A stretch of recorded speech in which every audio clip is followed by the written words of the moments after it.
Hi friends, వానాకాలం start అయిపోయింది. వేడివేడిగా వడలు చేసుకుందాం అనేసి అనుకున్నా. కానీ నేను చేస్తున్నది ఏఎంసీ కుక్ వేస్లో అనమాట. దీని పేరు యురేషో వాక్ అని.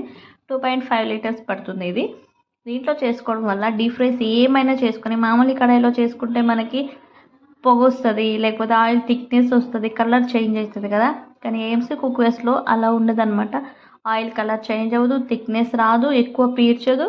అలాగే మనం అంత వేడి ఉన్నప్పుడు కూడా హ్యాండిల్ పట్టుకోవడానికి బట్టైనా లేకపోతే ఏదైనా కట్టర్ లాగా పట్టుకుంటాం. చూడండి ఇంత కాగుతుంది వడలు, ఆయిల్ కూడా కాగుతుంది కదా. నేను చూడండి అలాగే హ్యాండిల్ పట్టేసుకోవచ్చు అనమాట. ఇలాగే దించి పక్కన పెట్టేసుకోవచ్చు. చాలా బెనిఫిట్స్ ఉన్నాయి. ఏఎంసీ కుక్ వేస్ గురించి ఒక ఫుల్ వీడియో చేశాను చూడండి. ఆయిల్ లేకుండా కూడా వెజిటేబుల్ రైస్ కానీ లేకపోతే వాటర్ ఉప్పు ఏం లేకుండా వెజిటేబుల్స్ బాయిల్ చేసుకోవచ్చు, బిర్యానీలు చేసుకోవచ్చు ఆయిల్ లేకుండా. చాలా బెనిఫిట్స్ ఉన్నాయి. ఒకసారి ట్రై చేయండి. వేడివేడి ముద్దలో కొంచెం పచ్చడి వేసుకొని ఇలా వడలు వేసుకొని వానాకాలం కదా చాలా బాగుంటుంది. అది ఏఎంసీ కుక్ వేస్లో నేను చేసుకున్నది. మరి మీరు